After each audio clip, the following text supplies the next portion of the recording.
बिस्मिल्लाहिर्रहमानिर्रहीम अस्सलामु अलैकुम वरहमतुल्लाहि वबरकातुहू। प्यारे दोस्तों, कैसे हैं आप सब लोग। उम्मीद करता हूं कि अल्लाह पाक की रहमतों के ज़ेर साया खैर व आफियत से होंगे। आलू अंडे की भुजिया, ये रेसिपी लेके आज हाजिर हूँ। चलते हैं रेसिपी की तरफ और बहुत जल्दी जल्दी झटपट से तैयार करते हैं। 3 दरमियाने साइज़ के आलू लिए, 2 दरमियाने साइज़ के प्याज लिए, इनको मैंने चॉप कर लिया। और ये आलू काटने कैसे हैं ये आपको तरीका बताना मकसद है। ऐसे इसको छोटे छोटे पीसेस में काटना है आपने।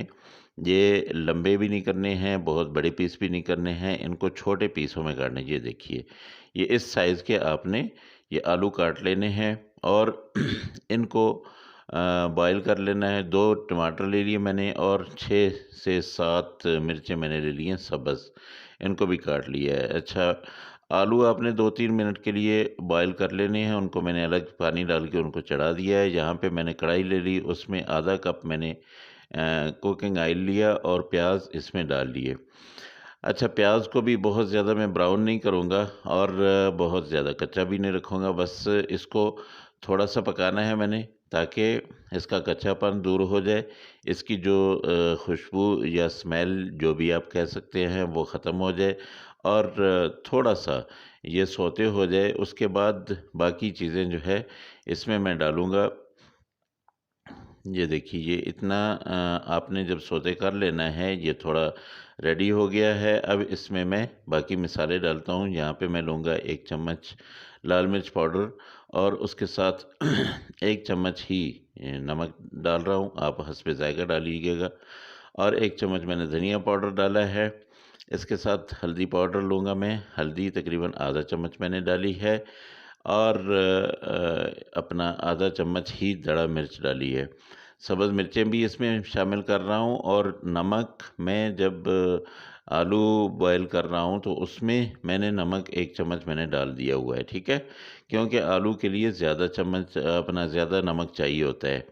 तो ये तकरीबन रेडी हो चुका है मसाला। अब यहाँ पे मैं इसमें अपना टमाटर और मिर्चें डाल देता हूँ। इसको थोड़ा मैं पका लेता हूँ ताकि टमाटर पक जाएँ। आपने देखा, मैंने प्याज़ बहुत ज़्यादा ब्राउन नहीं किए, प्याज़ को बहुत ज़्यादा मैंने नहीं पकाया। भुजिया में आप हमेशा याद रखें, जब भी आप भुजिया बनाएँगे तो आप कभी भी प्याज़ को अपना उसको नरम तो करेंगे, लेकिन उसको बहुत ज़्यादा पकाएँगे नहीं, ठीक है?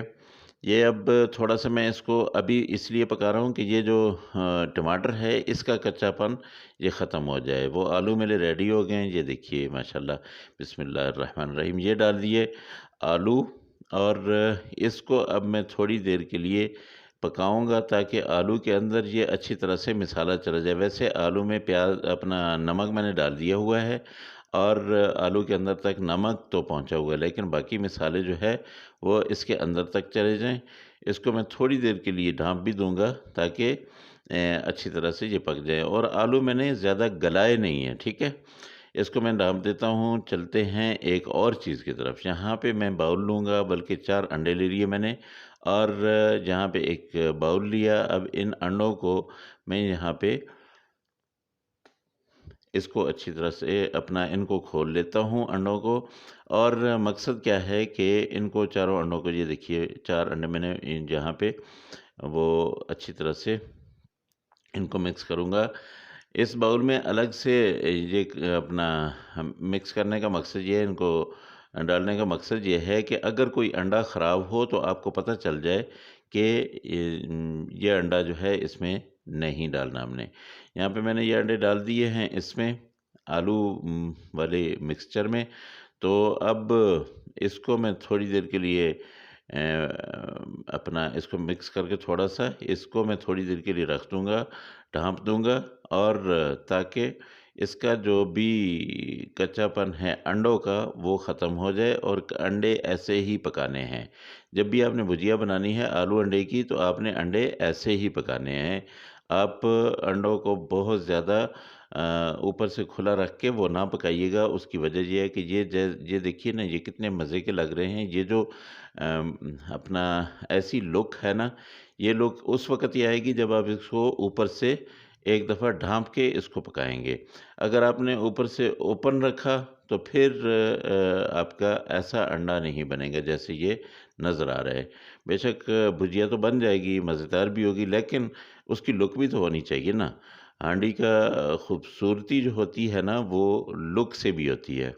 तो ये माशाल्लाह से बिल्कुल रेडी हो चुका है। ये मैं धनिया डाल देता हूँ। धनिया को भी थोड़ी देर के लिए मैं इसको रखूँगा। चूल्हा अभी मैंने बिल्कुल ही फ्लेम आहिस्ता कर दिया है और इसको मैंने बंद नहीं किया है। इसको थोड़ी देर के रखूँगा ताकि ये जो धनिया है इसका भी कच्चापन ख़त्म हो जाए। तो दोस्तों, मेरे जो चैनल पे नए दोस्त हैं वो मेहरबानी करके मेरे चैनल को सब्सक्राइब करें, अपने दोस्तों के साथ मेरी वीडियोज़ को शेयर करें और वीडियो को लाइक करें। बेल आइकन को ज़रूर दबाइएगा ताकि हर आने वाली वीडियो आपको मिलती रहे। चलते हैं, इसको डिश आउट करते हैं और एक खूबसूरत सी लुक आपको दिखाता हूँ और आपका दिल करेगा।